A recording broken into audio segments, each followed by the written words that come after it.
नख, रोम, अस्थि, चर्म, स्त्री पुरुष के चिन्ह प्रकट हो जाते हैं। 4 महीने में मांसादि 7 धातुएं प्रकट हो जाती है। 5वें महीने में चेतना जागृत हो जाती है। जैसे अपने चेतना, ऐसे 5वें महीने में गर्भस्थ शिशु की चेतना जागृत हो गई। जीव है पर चेतना 5 महीने बाद मां के गर्भ में जागृत। अब उसे भूख लगती है, प्यास लगती है, वहां की तापमयी जलन, पीड़ा, छोटे छोटे कीड़ों के द्वारा काटना। 6ठे मास में झिल्ली से लपटा हुआ मां की दाहिनी कोख में कीड़े की तरह तड़पता है। उस समय माता को कड़वे और खट्टे पानी की लालसा होती है, जिससे उसके अंगों में जाकर भयंकर जलन होती है। यह है भोग। वो कृमि कीड़े की तरह तड़पता है। मलमूत्र के गड्ढे में बीच में झिल्ली में बंधा हुआ वो जीवात्मा सुकुमार तो होता है, वहां के कीड़े उसे नोचते हैं छोटे छोटे, वो तड़पता है। माता प्रसन्न होती कि जब बच्चा हिलता है, बोले है उसकी दुर्गति हो रही, वहां भयंकर कष्ट पा रहा है। ऐसा क्लेश होता है कि क्षण क्षण में बेहोश होता रहता है। माता के खाए हुए कड़वे, तीखे, गरम, नमकीन, रूखे, खट्टे, यही पदार्थ पाने की इच्छा होती है माता, क्योंकि उसको भोग भोगना है। उसके कोमल शरीर में भयानक पीड़ा होती है जब माता ऐसे पदार्थ खाती है। गर्भाशय की झिल्ली में लिपटा हुआ, आंतों और मलमूत्र से घिरा हुआ सिर, पेट की और पीठ और गर्दन एक कुंडलाकार, ऐसे कंकड़ जैसा, ऐसी आकृति गर्भस्थ शिशु की होती है।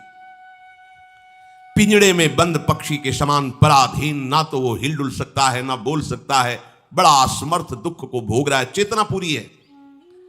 इसी समय भगवान द्रवित होकर उसे ज्ञान देते हैं, गर्भस्थ शिशु को, सबको।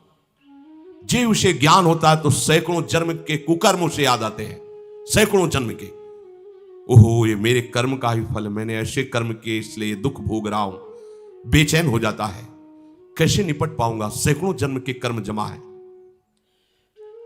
अब महान अशांति उसके हृदय में, उस शरीर में भयंकर पीड़ा। कुंडलाकार शरीर है, हिल भी नहीं सकता है, बस कीड़े काटते हैं, बड़ी तड़पन, बड़ी जलन, भूख प्यास की जलन। अब एक और भयानक जलन हुई, उसे स्मरण हो जाता है कई जन्मों के, सैकड़ों जन्मों के पाप कर्मों का। 7वां महीना आरंभ हुआ कि ज्ञान का उन्मेष हो गया। अब प्रसूति वायु उसे चला रही है, तड़पता है वो। सप्त धातु में स्थूल शरीर से बंधा हुआ वो जीव भयभीत होकर के पुकारता है, अगर कोई भगवान है तो एक बार मुझे यहां से निकाल दे। वो विनय करता है भगवान से, कोई अगर भगवान है जिसने मुझे इस बंधन में डाला है, एक बार निकाल दे, यहां से जाके केवल भजन करूंगा।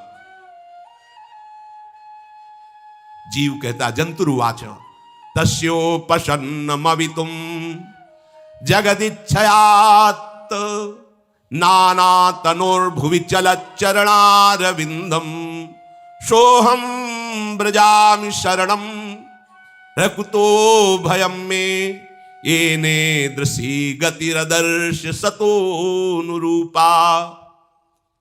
हे प्रभु, मैं बड़ा अधम हूं। ये ज्ञान भगवान की तरफ से गर्भस्थ शिशु को होता है।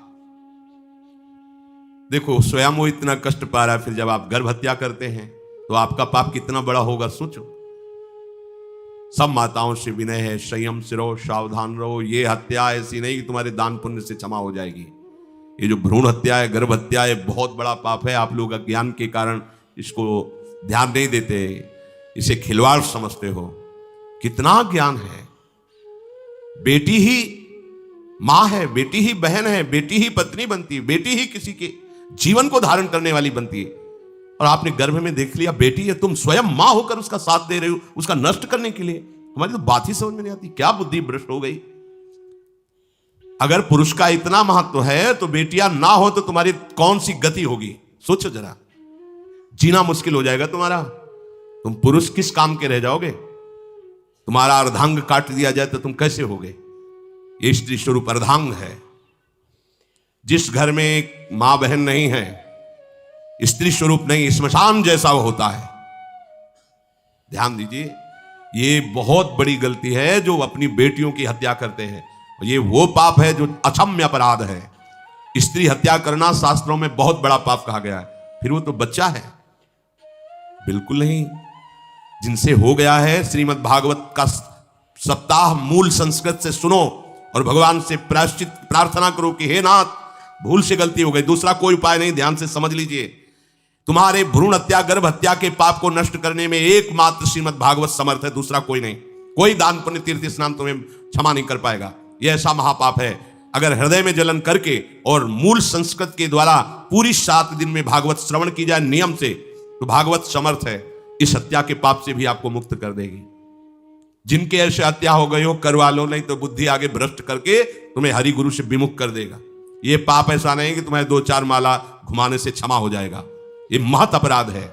सबकी समझ में नहीं आता, समझ जाओ, नहीं तो आप जहां भी हो वहीं से भ्रष्ट कर देगा। यह अपराध नष्ट नहीं होगा, श्रीमद् भागवत की कृपा से नष्ट हो जाएगा। यह हमें बहुत विश्वास है। श्रीमद् भागवत सप्ताह की यह है ही महामहिम।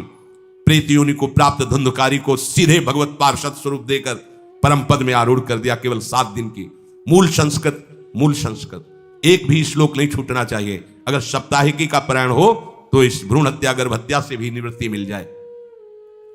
अब वो जीव भगवान को पुकारता है, मैं बड़ा नीच अधम हूं।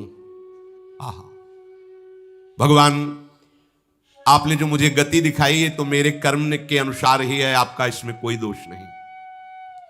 हम लोग जब कष्ट भुगते तो भगवान से कहते हैं हमने तुम्हारा क्या बिगाड़ा। भगवान ने नहीं बिगाड़ा, तू खुद देख क्या बिगाड़ लिया अपना। करो पाप आचरण। अब देखो, हमने तो जीवन में कोई पाप नहीं किया और कितने गर्भ हत्या की है, कितनी खिलवाड़ समझे हो। ये बिल्कुल भयावह चीज है, आप लोगों को नहीं। हम बार बार इसीलिए कह रहे कि भयावह वस्तु है, तुम्हें बहुत ऊंचाई से घसीट के भ्रष्ट कर देगी। बहुत होश में हो, भूल के कभी ऐसा न करना जहां तक हमारी आवाज पहुंचे, जहां तक सुनाई दे। गर्भ हत्या मत करना, संयम से रहो। इस तरह का व्यवहार मत करो कि तुम्हारा मनुष्य जन्म ही व्यर्थ चला जाए। इसमें तीनों को बराबर दंड मिलेगा, गर्भ हत्या कराने वाला, गर्भ हत्या की प्रेरणा देने वाला और गर्भ हत्या में सहयोग देने वाला। जो औषधि डॉक्टर या जो भी, तीनों को दुर्गति होगी। माता पिता प्रेरक और कर्ता। ऐसा नहीं कि आप डॉक्टर हो तो आपको गर्भ हत्या करने का अधिकार नहीं। आप डॉक्टर हो दूसरे के शरीर को स्वस्थ करके निरोग करने के लिए, हत्या करने के लिए नहीं। कोई भी हमारा संविधान ऐसा आदेश नहीं करता कि आप गर्भ हत्या कर दो। ना भागवतिक और ना भारतीय संविधान ऐसा संविधान आदेश नहीं करता। अब वो जीव कह रहा है कि प्रभु मेरे योग्य ही है आपने जो मुझे दंड दिया है। मैंने सुना है कि आपकी शरण में जो आता है आप उसकी रक्षा कर लेते हैं। आपकी जो शरण में हो जाता है वो इस भूमि पर, भारत भूमि पर, विश्व पर निर्भय विचरण करता है। कोई उसे भय नहीं प्रदान कर सकता। प्रभु मैं इस माता के उदर में माया का रहस्य न जानने के कारण ऐसे कर्म किए कि मैं आ गया हूं। बहुत दुख पा रहा हूं। हे निर्विकार अखंड बोध स्वरूप परमात्मा, मैं बार बार नमस्कार करता हूं। प्रभु मेरे ऊपर कृपा कर दो, एक बार इस गर्भ से निकाल दो। मैं यहां से बाहर जाकर आपका निरंतर भजन करूंगा। ये वादा करके आए हम प्रभु से। सब प्रभु ने करुणा करके हमें चांस दिया है मनुष्य शरीर। प्रभु मैं बहुत जन्मों से इस समय स्मृति आ रही देख रहा हूं